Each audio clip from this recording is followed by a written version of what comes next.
welcome to Bossman Show live here. Coach Tony Pujol, friend of the show. North Alabama Lions out of the A-Sun just beat Kansas State this past weekend. Coach, good talks as always, buddy. How you been, man? All right, man. Great to be on here with you. Obviously, always great hearing from you, and just excited about this year, man. I know we got to be thankful for a lot of things, and with all the adversity that that life has not only hit us but all our student athletes. Just fortunate and grateful that we have some type of assembly of a season. So just thankful, man, and again thankful obviously to be here with you. Now, Coach, let's go back to March, man. Your season was already over when COVID hit, which is my birthday, March 11th, when everything kind of got shut down. So how was it for your guys going home, not coming back to campus at all, and having to be away from your guys and kind of keep them sane when you can't touch them every day? Yeah, I mean, that was the challenge, right? So we had to find a way to communicate. And here's the thing. There's no guidebook on this one. Oh, yeah. There was no we can go back to – this happened 10 years ago and this is what people did. Like, man, everybody's writing their own chapters and their own stories and their own books on this one. So what we try to do is we try to kind of get ahead of the curve and try to communicate with our guys on a regular. Now, one thing that we do in this program is our staff does a really good job of staying connected with our student athletes, with our players. I try to do a good job of staying connected. So, but we would also connect everybody together. So obviously, man, I'm sure if nobody had stock in Zoom back in February, they should have been, because we'll be rich, Coach, if we bought some. Oh, ain't no doubt about it. So, to me, I think we've utilized Zoom a lot with our players, with our staff. We did a lot of staff meetings, obviously. But let me tell you, we were fortunate. We had the guys back on campus in June. Our university made a commitment to kind of, since, again, there was no guidebook on this, we kind of started creating our own guidebook. Since, we could bring the guys back in June, we started to create the guidebook on testing, on social distancing, the things that we talked to them about, washing their hands, disinfecting their area, no large crowds. So since we had them here in the summer, we worked them out. Like, at the beginning, it was two to a group. Then we increased it to 3, and luckily had zero cases in the summer. Now we're fortunate; we're off in a corner here of the western part of Alabama. Oh yeah, not a lot of traffic coming through here, so we didn't have a lot of cases. And I think the families of the young men that I have from Atlanta, from Chicago, they were thankful that they had like a little safe haven down here where they kind of stayed away from the COVID. Oh, yeah, I had a cousin that went to North Alabama years ago, so I know how about going to go to Florence from kind of cut over there. It's hard to get to. It's not easy to get over to Florence. Let's try to get over there to you guys. Hey, I'm always saying, if you come into Florence, it's because you're coming to Florence, because you're not going to Memphis and cutting through Florence. You're not going up to Nashville and cutting through Florence, and you're definitely not going to Huntsville or Birmingham and cutting through Florence. If you're coming to Florence, it's because you got to stop here. Oh, yes, indeed. And now, Coach, having your guys on campus, how was it trying to get them academically set? Because I know when you go from virtual learning to being in class, Coach, I would be horrible virtual. So how was it for your academic advisor and your assistant coaches to make sure your young men's grades stayed high amidst all the uncertainty with COVID when they was back home next spring semester?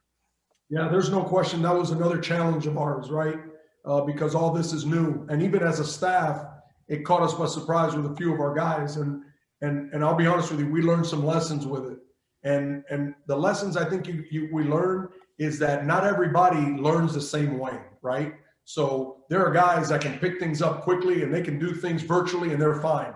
But there's some guys that really need that connection. They need that one-on-one contact with their professor, right? Spending that extra time. So that was a challenge. And again, because Zoom had its limits on how long you could be on a call, there were times that our guys were limited. And professors also limited to how many one-on-one conversations they can have. So yeah, it presented a challenge for us, but I got to give it to my guys because just like in the game of basketball, when things happen, you got to learn to adapt. And the ones that adapt are the ones that adapt quicker are the ones that have success faster. So we talk to our guys constantly about that. Is our game is unlike a lot of sports. Like, with football, you huddle after every possession, and well, maybe not now with the 2-minute warnings and all that stuff. But my thing is, normally you get the huddle. In our game, it's like hockey, right? It's just back and forth all the time. So we got to adapt quickly. So we talk to our guys constantly about that, about adapting and moving forward. And I thought our guys did a good job early on. I thought a couple of guys struggled, but they learned how to move forward after that. And Coach, I'm asking you about this for being a leader. For me, Coach, I'm 33 years old. I've interned 6 of them who are 18 to 21 years old. I had to be like their psychologist, their leader, their father figure, their everything, because they're here in Atlanta going to school and their parents trust me to look out for their kids. So I had to kind of take on a bigger role in their lives than I usually had. So I've become a better leader because of COVID. How about you, Coach, trying to lead young men through a hard time, a lot of stuff they don't quite understand maybe the way you and I would? How's it been for you trying to, as your leadership, grown over this 2020 year? Well, to me, I've been saying since day one, JR, that for us, this is always going to be a player-driven program. Our guys are going to be guys that got to be in charge of this organization. And, I want them to take the mantle, right? So for me to help them, the first thing I think I needed to do was, number one, I needed to listen. I needed to open up my ears. That my dad used to tell me at a young age, that's why God gave you 2 ears and 1 mouth. He wants you to listen twice as much as talking. Oh, yeah. So my thing was, I thought I needed to hear my guys. And we created a platform, and I think we created an environment that allowed that, that allowed them to voice their voice, because these were different times. I mean, think about what they were hit with. It wasn't just COVID. You had the social unrest. Mm-hmm. You had an election year. You had all this, the polarization of our country. You just had so many things going on, and they had to juggle all these things amongst the pandemic. Yes, which is scary as it is, and they're seeing people, not even people inside their circle being affected, but they're hearing constantly through social media, through the news of the death toll. And obviously for us, we feel for all those families that have gone through all that stuff. So I can imagine an 18-year-old trying to process all that. Oh, yeah. So I think what we needed to do was just open up a platform where they can speak their mind. Listen, my guys know that they're going to have a voice, and then we're going to collectively, as a team, make a decision on what we're doing. From kneeling, from what are we going to do as far as practices? Do we want to offer options for guys to opt out if they don't feel comfortable? My guys had all those options. Like I told them, if you don't feel comfortable out here, if you feel like our medical staff is not doing what you need to tell me that first. And then if you don't still feel comfortable with what I'm giving back to you, then you got to do what's best for you. So I wanted our guys to have that autonomy to make those decisions. And I'll be honest with you, thankful for our medical folks, thankful for our leadership with the athletic department, our leadership at the university. They've done a tremendous job of keeping our student athletes safe. And Coach, speaking of the connectivity of your team, you feel like those talks about the social unrest made your team closer? Because for me, Coach, hearing my interns' backgrounds made me be more in tune with them going forward. Now I know really their core and their base, their foundation. How's it for you hearing your guys' different stories, different perspectives, discussions you all had? How were they? I can only imagine what it did for me with my 6 interns, what it did for your whole team, having those talks on Zoom this summer. Well, it's like I said to you earlier, I needed to listen, okay? Because here's the reality.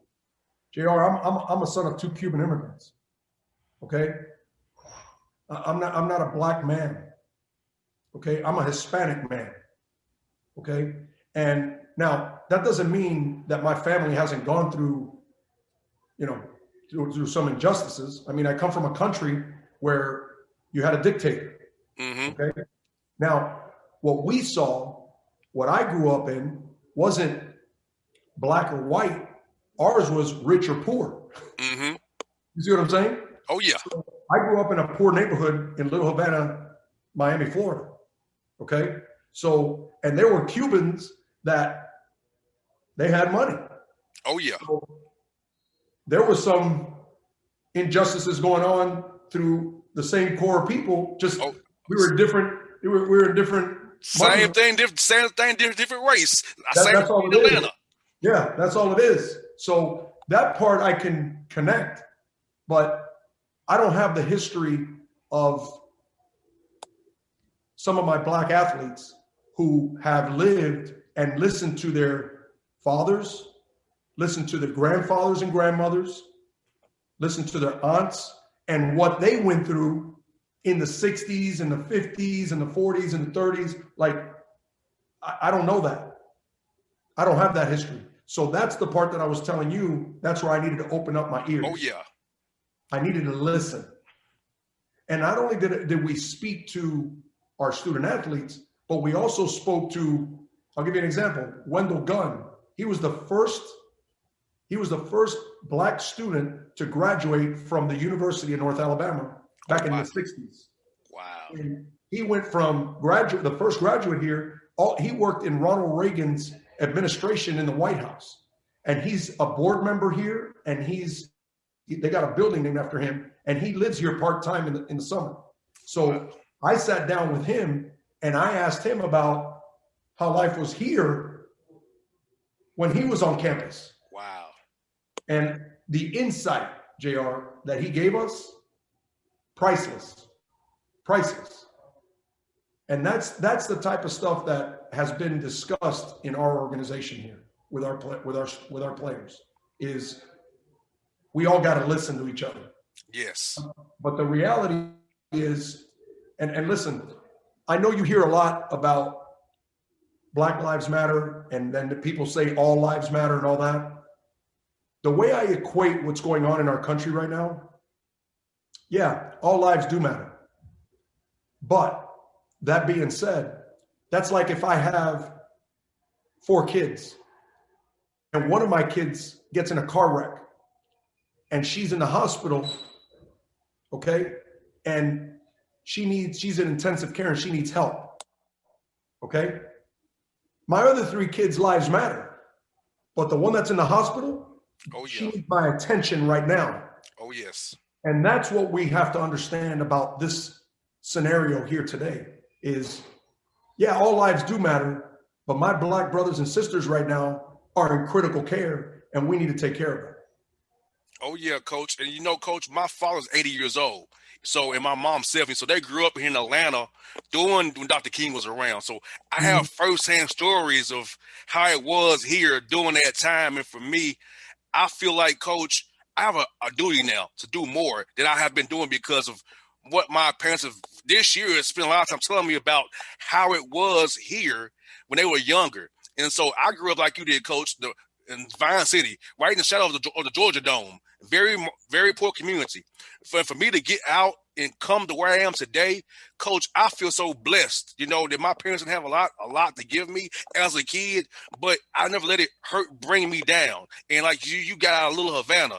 I feel like we're 2 examples of how you can overcome a bad circumstance, and also use our platforms and our success to help others and listen and grow a lot of people's minds who listen to us more than they would somebody else, and bring people's hearts to say, hey, okay, maybe it is really a problem we need to address. And that's not just hearsay or something that they're saying.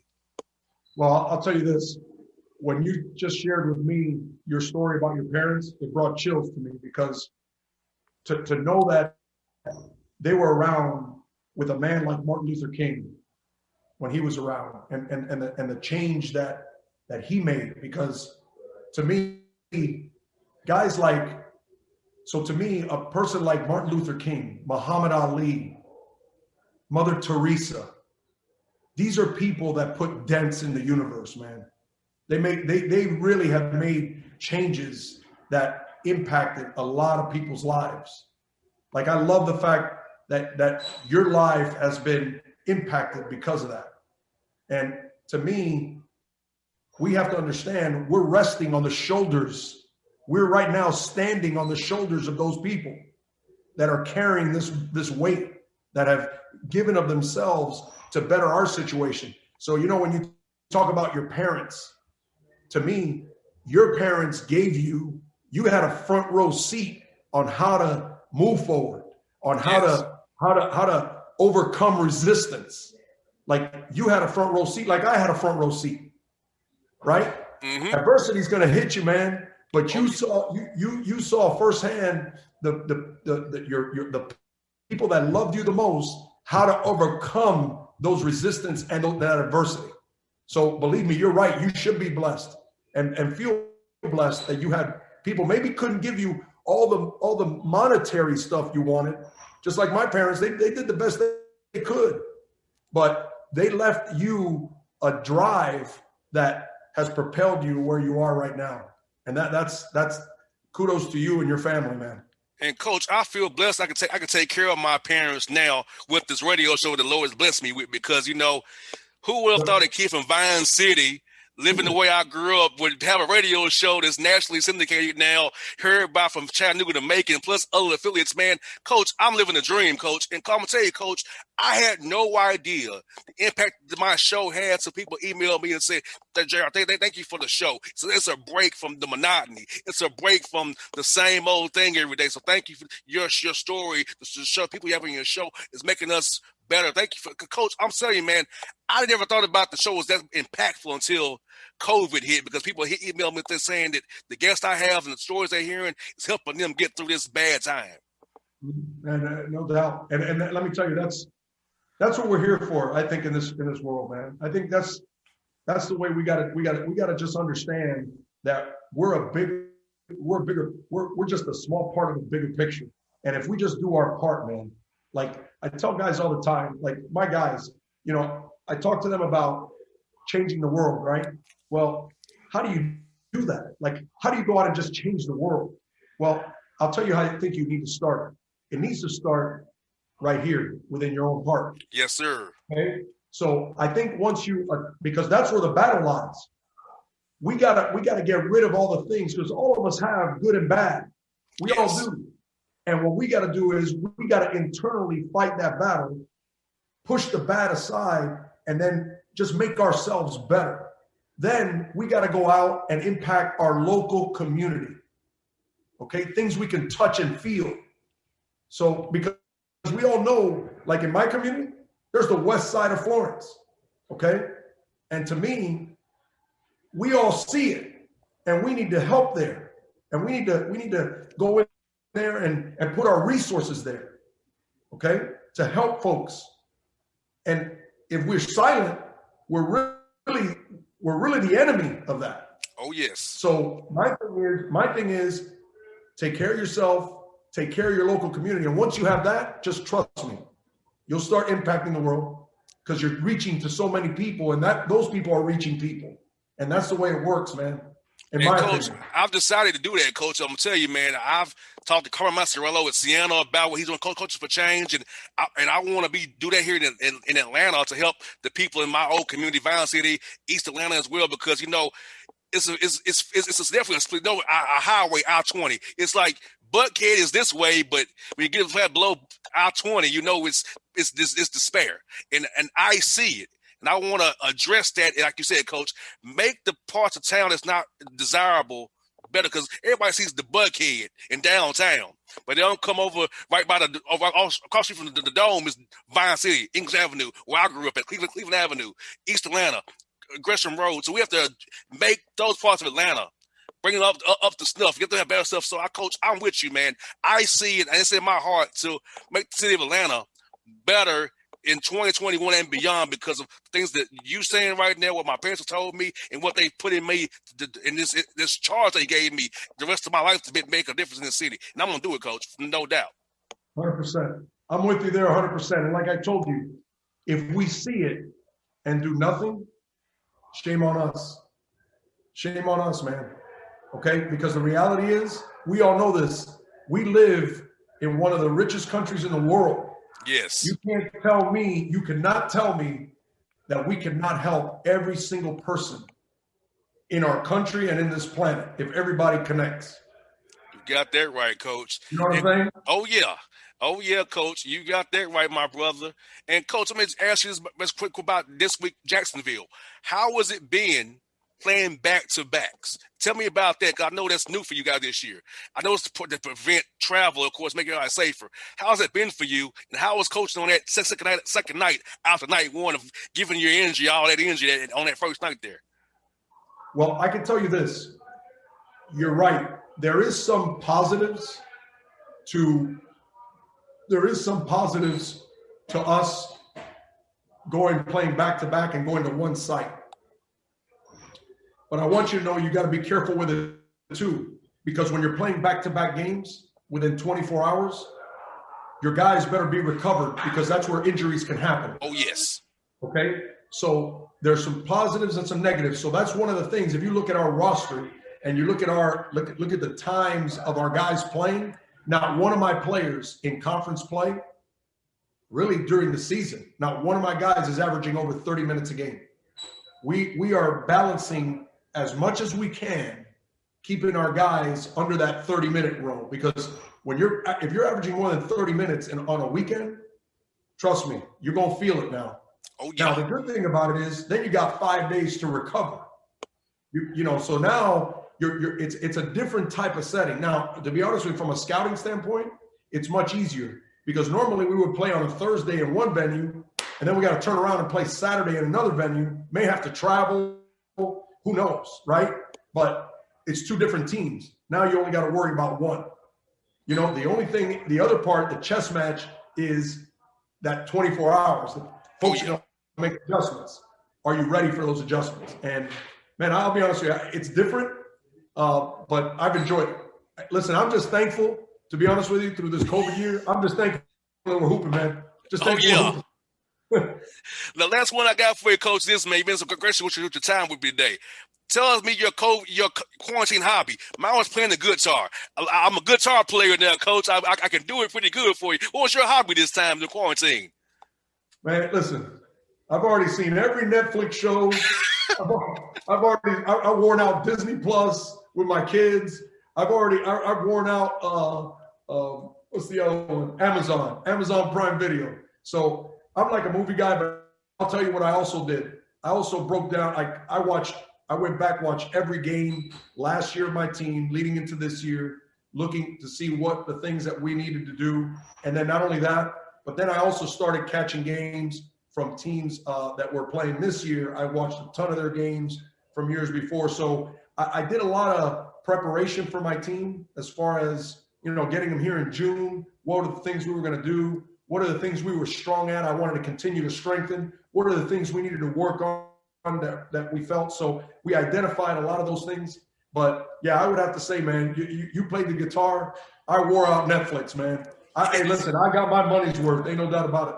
You got that right, Coach. I hate I missed you guys. I realized you played here this last weekend. I was in Nashville. I was talking to my man, Matt Driscoll. I wish I had known you was coming. I would have stayed in town. He had invited me up to Tim play Lipscomb up there. So that's why I said, I just missed you this week. I really didn't realize you was in town this weekend. Well, I'll tell you, it was this league. I'll tell you this, JR. This league has not only got good players in it, but it's got great coaching, man. Obviously you got a team like Liberty who's already gone out and beaten 2 Power Fives. They beat Mississippi State. They've beaten South Carolina. You got, and then you come into the league and they're splitting with Lipscomb. They're splitting with Stetson. It just shows you the type of league that it is. It's just very, very competitive, and it's earned. I think it's earned its respect. Liberty's done a great job in the last few years. Lipscomb's done a great job. North Florida, great job. But man, I'm also going to tell you, Coach Amir's got. I know the record doesn't look like it, but trust me, he's doing something really, really special down there. He's building it. You got Bellarmine just joined the league. They're bringing a different style. They're bringing some players. You got Florida Gulf Coast, obviously one of the powers of this league. So I mean, up and down Jacksonville, we can go on and on, man. Every team is just you got to bring it every weekend, because if you don't, they'll make you look bad. Now, Coach, best thing about all you all are great guys. You know, all you are great interviews. I love talking to all you guys because you all is great to talk to. Always open for me, and I appreciate you guys because you all are nice to me all the time. So I think I can glad I cover you all, give you a league a platform because you all are great people and great schools and great players as well, Coach. Well, I appreciate you saying that, JR. Listen, it's just fun being around you, man. And, you know, you bring that energy, brother. I love it. You know, as soon as I saw your face, you know, you lit up this room, man. You know what I mean? So to me, this is easy. This is an easy one. No doubt. Well, Coach, as always, thank you for your time, Coach. Be blessed. And do you play at Lipscomb, Coach, or are they coming to you? They're coming to me. Okay. So the ones we got left, well, we got Jacksonville coming in. We got to go to North Florida. We got to figure out Florida Gulf Coast. They had a COVID issue when we first started, and unfortunately couldn't play them. But I think the league right now is we still have our bye week, so we may sneak them in there. And then the last 3 games that we finish with, we got Liberty coming to Florence. We have to go to Bellarmine, and then Lipscomb finishes up down here. Well, Coach, I have a house in Nashville still, so tell me which way you want me to come to, and I'll see if I'm free, and I'll do it. You never need an invitation over here. You just let me know when you're in town, and we'll take care of that. Cool beans, Coach. Hey, Coach, thank you so much, Coach, always, buddy. You be safe, man. Same to you. All right, see you now. See you, buddy.